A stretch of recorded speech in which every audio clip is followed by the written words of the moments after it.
There's been an awful lot of hype and marketing surrounding plus-size tyres, but no one really seems sure what they're for, whether they're for kind of comfortable bike packing or to give beginners a bit more confidence. But what I wanted to find out is if they could be used for racing, could they actually be faster than normal tyres?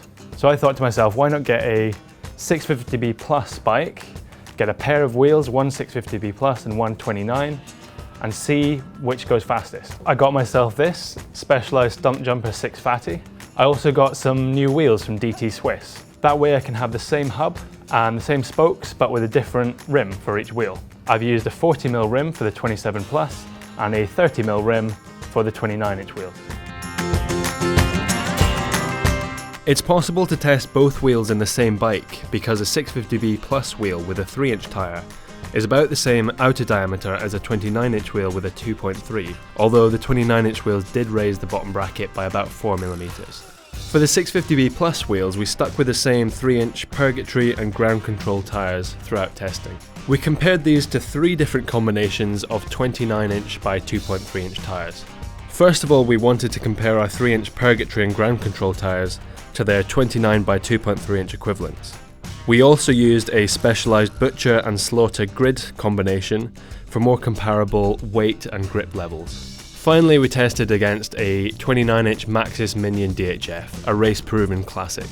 I used the lowest tyre pressures I could get away with without excessive squirm on hard-packed corners. For the Plus tyres, this resulted in 18.5 psi in the front and 19.5 psi on the rear. For the 29er tyres, I was using 26 psi and 28 psi for the Purgatory and ground control tyres, 23.5 and 25 psi for the thicker casing Butcher and Slaughter grid tyres, and I was using 25 psi on the Exo casing Minion DHF. First of all, I wanted to see how the rolling resistance compared between the Plus tyres and the 29 by 2.3-inch equivalents. This meant doing a roll down test. I laid out 3 marker points. Starting at the first, I clipped in and rolled down to the second, where I started the timer. At the bottom of the road, at the 3rd marker point, I stopped the clock.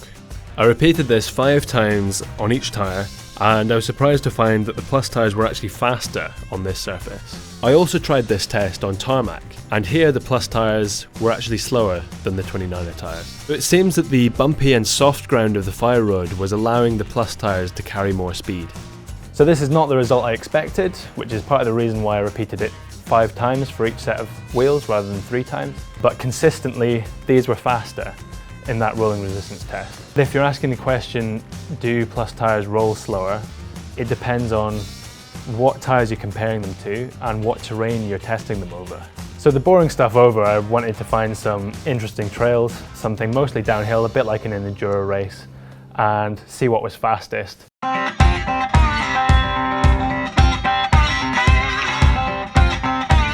I tested on 5 very different trails to try and replicate typical trail or enduro riding, everything from trail centre to downhill tracks. For each trail, I completed 2 or 3 scoping runs to get familiar with it.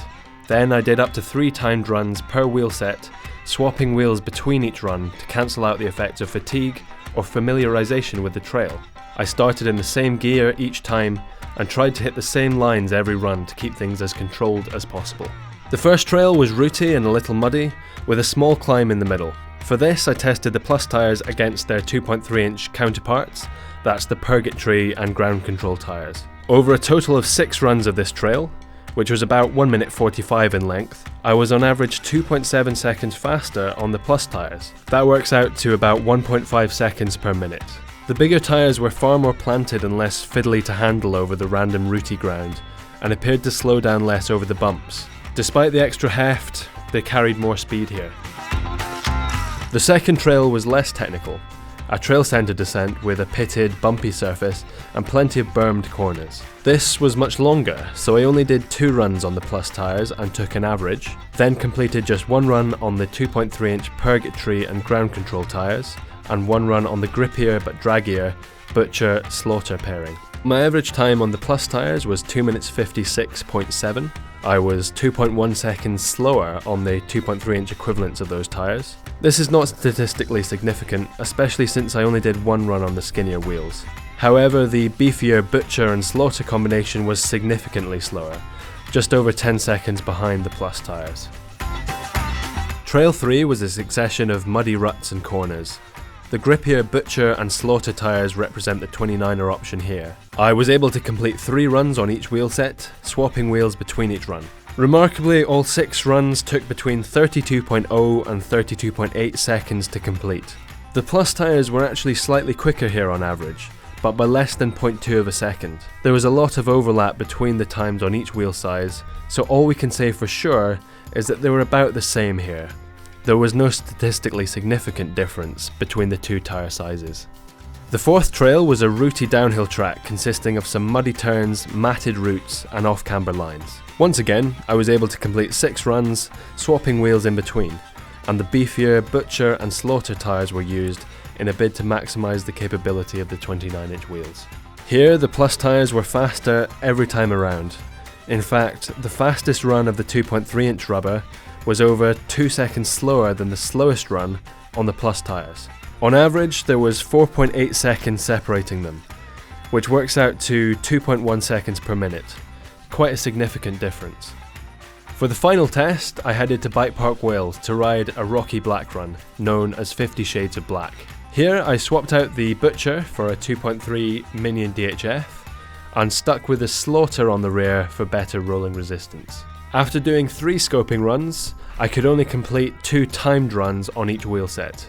Over the whole trail, which was about 3 minutes 45 or so long, I was on average nearly 11 seconds faster on the Plus tyres. That's about 2.7 seconds per minute, the roughest trail of all, yielding the biggest time difference between the 2 tyres. So it seems to me that the rougher the trail gets, the bigger the difference in time between 27 Plus and 29, as if the 27 Plus carries speed better over rough ground, kind of like the difference between 29 and 650B or 26, but kind of on top of 29. Although there isn't necessarily more cornering grip, it depends on the conditions. The cornering grip seems to be much more predictable, and if you talk to the top racers, what they're looking for from a tyre is not so much absolute grip, but predictability of grip. And that's what you get from a Plus tyre. It gives you the confidence to stay clipped in on kind of off camber and rocky corners, because it might give a bit, but it is less likely to completely go. So I think that's the main difference in terms of cornering traction. I don't have any way of measuring this particular aspect, but it feels a lot like you can brake much later, which maybe is because you can carry more speed around the corners, but I think it's more to do with the fact that, especially when there's a rough braking zone, as there often is, the Plus tyres seem to generate a lot more traction in that. So you can brake later, brake harder, and then actually carry more speed through the corner as well. On kind of muddy corners, we couldn't really separate them. On our trail centres, they were about the same.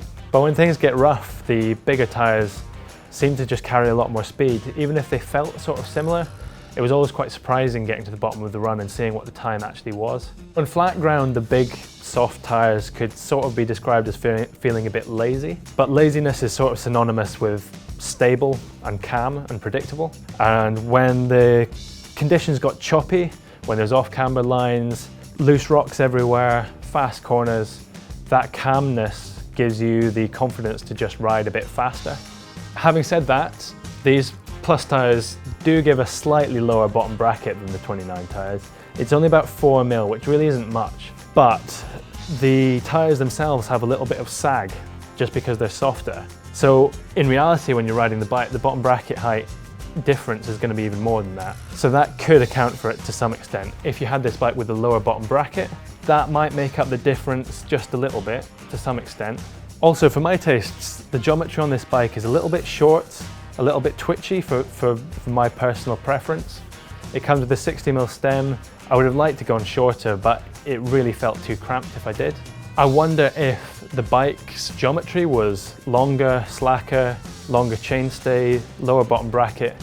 Maybe the extra stability from the bigger, wider, softer, heavier tyres wouldn't be as necessary. So that's an interesting experiment to do in the future.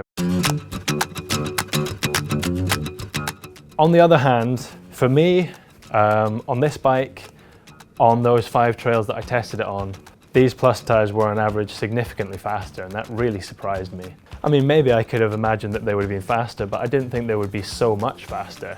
Just the speed that they carry over rough ground and the predictability of grip that you can get, both in braking and in cornering, just blew me away. And the difference in rolling resistance was probably one of the most surprising things. I expected them to be much draggier. Actually, depending on the conditions, they could be less draggy. It depends on what ground you're covering. Yes, this bike's geometry is designed around 650V+, but none of the geometry numbers would look at all out of place on a 29er.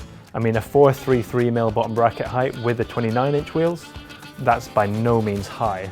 The head angle, chainstay length, reach, it's all pretty kind of typical for a 29er trail bike. So this is in no way conclusive, and other people might get different results with different bikes on different trails. But for me, I'm pretty convinced that for my riding style and the type of terrain that I like to ride on, Plus tyres are probably a fair bit quicker. I'd really like to try more Plus bikes, particularly longer and slacker ones. Experiment with different rim widths, tyre profiles, tyre pressures, and geometries, and see how they all compare.